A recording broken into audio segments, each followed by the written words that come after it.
श्यामपुर नाम के गांव में राजू और सोना नाम के भाई बहन रहा करते थे। उनके माता पिता बहुत छोटे थे तभी चल बसे। तब से राजू और सोना अनाथ की जिंदगी जी रहे थे। राजू सोना का अच्छी तरह से ख्याल रखा करता था, मगर उनके माता पिता बहुत गरीब होने के कारण उनके पास रहने के लिए घर भी नहीं था। इसीलिए राजू अपनी बहन के साथ फुटपाथ पर रहा करता था। राजू हर रोज कुछ न कुछ काम करके उन दोनों का पेट भरा करता था। एक दिन राजू गाड़ी साफ कर रहा था, तभी गाड़ी का मालिक, अरे ये कैसी गाड़ी साफ की है तुमने? ऐसी करते हैं क्या गाड़ी साफ? मालिक, मैं फिर से कर देता हूँ। मुझे जल्दी जाना है, अब मत करो। ये लो 2 रुपए। मालिक, सिर्फ 2 ही रुपए? थोड़े ज्यादा मिल जाते तो अच्छा होता। जैसे गाड़ी साफ की है ना, पैसे भी वैसे ही मिलेंगे, समझे? चलो अब जाओ यहाँ से। ऐसा कहकर गाड़ी का मालिक गाड़ी लेकर वहां से चला जाता है। राजू वो रुपए देख मन में, मैं अब इन रुपयों से खाना कैसे खरीदूंगा? मुझे और कुछ काम ढूंढना ही पड़ेगा, नहीं तो सोना और मैं हर दिन भूखे रह जाएंगे। ऐसा सोचकर राजू दूसरा काम ढूंढने चला जाता है। उसे जाते समय एक होटल दिखाई देता है। वो उस होटल के पास जाकर, मालिक, मुझे कुछ काम हो तो दे दीजिए, मुझे पैसों की सख्त जरूरत है। मेरे यहाँ तो अभी के लिए कुछ काम नहीं है। हाँ, कुछ बर्तन है साफ करने के, तुम चाहो तो वो कर सकते हो। मैं तुम्हें उसके 20 रुपए दूंगा। ठीक है मालिक, मैं अभी कर देता हूँ। ऐसा कहकर राजू बर्तन साफ करने बैठ जाता है। उसके साथ सोना भी थी। दोनों भाई बहन मिलकर जल्दी जल्दी सब बर्तन साफ कर देते हैं। अब उस होटल के मालिक ने राजू को 20 रुपए दिए और राजू से कहा, बच्चों, आज होटल में बहुत सारा खाना बचा है, अगर तुम चाहो तो वो खाना खा सकते हो। ये सुन राजू और सोना बहुत खुश हो जाते हैं। राजू होटल मालिक से, मालिक, आपका बहुत बहुत धन्यवाद। आज आपकी वजह से हम इतने दिनों बाद भरपेट खाना खाएंगे। जाओ बच्चों, वहां से खाना ले लो और पेट भर के खाओ। जी मालिक। ऐसा कहकर राजू और सोना खाना खाने चले जाते हैं। खाने के अच्छे पकवान देखकर राजू और सोना पेट भर के खाना खाते हैं। कुछ समय बाद दोनों भाई बहन वहां से चले जाते हैं।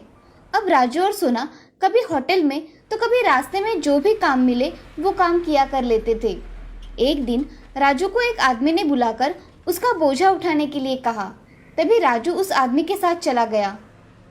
ये सारी बैग उठाकर वहां स्टेशन पर लेकर जाना है, क्या तुम उठा पाओगे? हाँ साहब, मैं उठा लूंगा। राजू सारी बैग्स उठाकर स्टेशन की ओर चला जाता है। वो आदमी भी उसके पीछे स्टेशन की ओर आता है। तभी दोपहर हो जाती है। राजू बैग्स रखे उस आदमी से, साहब, ये आपका सामान मैंने यहाँ रख दिया है। ये लो तुम्हारे पैसे। जी धन्यवाद साहब। राजू पैसे लेकर वहां से चला जाता है। तभी उसे स्टेशन पर एक कपल दिखाई देता है। उनके पास एक बच्ची थी। वो कुछ खाने के लिए जिद कर रही थी। उस औरत ने उस बच्ची का हट पूरा करने के लिए उसे खाने की चीजें दिला दी और जो चीजें हाथ में थी उसे फेंक दिया। उसे देख राजू, जिसको भूख लगी है उसे भगवान नहीं देता, और जिसके पास बहुत सारा है उसे उसकी कदर नहीं होती। ऐसा मन में सोच राजू वहां से चला जाता है।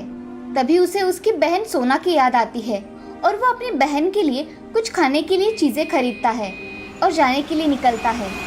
सामने से एक बड़ी गाड़ी बहुत जोर से आती है और फुटपाथ पे खड़े राजू से टकराती है। राजू जोर से टकराने की वजह से बेहोश हो जाता है। जब उसे होश आता है तो वो अस्पताल में होता है। वो देखता है कि उसके पास कोई सूरज नाम का आदमी खड़ा था।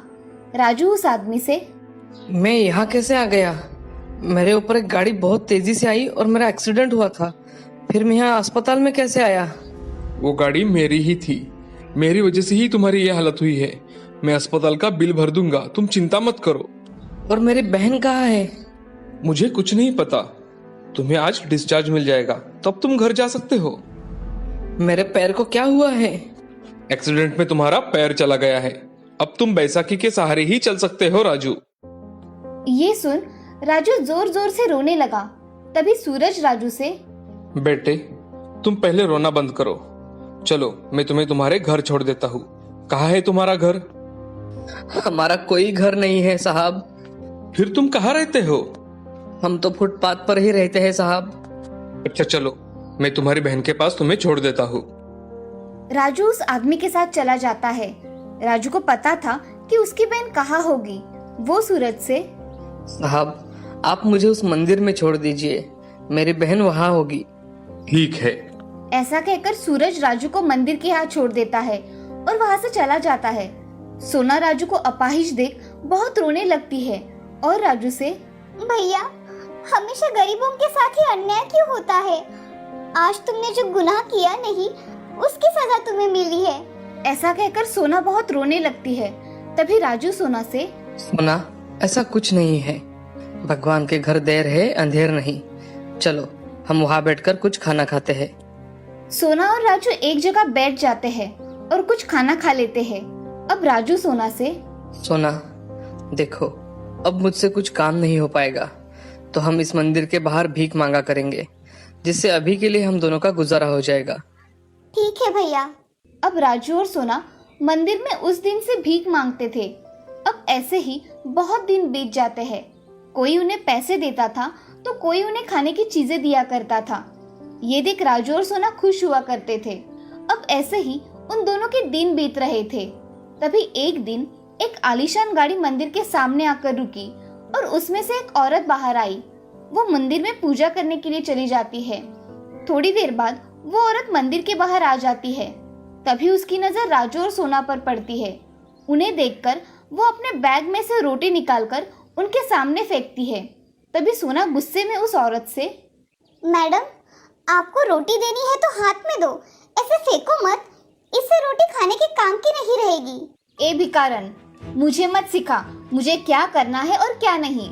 मुझे लगा तो मैं हाथ में दूंगी वरना फेंक दूंगी, समझी? मैडम जी, इतना घमंड अच्छा नहीं है। तू मुझे समझाएगी कि किसे घमंड है? रुक, तुझे अभी बताती हूँ।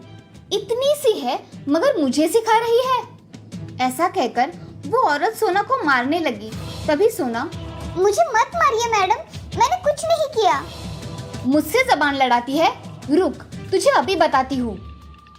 ऐसा कहकर औरत उसे बहुत मारने लगी। तभी राजू उनके बीच में आ जाता है और राजू उस औरत से, मैडम, उसे मत मारिए, उसने कुछ नहीं किया। उसकी ओर से मैं आपसे माफी मांगता हूँ। तुम मुझे समझदार लग रहे हो। मैडम, आप उसे छोड़ दीजिए। तभी उस औरत ने सोना को छोड़ दिया। तभी राजू उस औरत से, मैडम, हम गरीब हैं, मगर आप हमें ऐसा कुछ भी मत कहिए। वो रोटी अपने जमीन पर फेंक दी इसलिए मेरी बहन ने आपसे कहा, वरना वो किसके मुंह नहीं लगती। इसे बोलने का तरीका ही नहीं है। मैडम, आपकी जो ये कार है ना, इस कार के मालिक ने मेरे शरीर पर गाड़ी चलाकर मुझे अपाहिज बना दिया और आज मैं काम करने के काबिल नहीं रहा, और आप हमसे ही कह रही है। औरत उसकी बातें सुन चुप हो जाती है और उसे उसकी गलती का एहसास होता है। और वो औरत राजू से, राजू, मेरे पति ने मुझे बताया था कि उनके हाथों एक गरीब बच्चे की टांगे चली गई।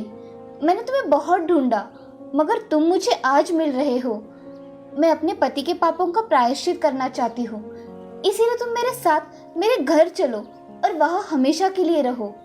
मैडम, आप इस बात को जानती हैं और आपको हमारी दया आई, यही बहुत है मेरे लिए। ऐसा कहकर राजू और सोना वहाँ से जाने के लिए निकलते हैं। तभी औरत उन दोनों से, बच्चों, मुझे माफ कर दो, मैंने तुमसे बहुत बुरा बर्ताव किया।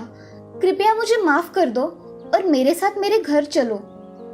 आप माफी मत मांगिए मैडम, हम आपके साथ आने के लिए तैयार हैं। ऐसा कहकर राजू और सोना एक दूसरे की ओर देखते हैं और उस औरत के साथ जाने के लिए तैयार हो जाते हैं। औरत उन्हें लेकर अपने घर चली आती है। अब दोनों उस घर में बहुत खुशी खुशी रहने लगते हैं। वो औरत भी उन्हें अपने बच्चों की तरह पाला करती थी। ये देख राजू और सोना बहुत खुश थे।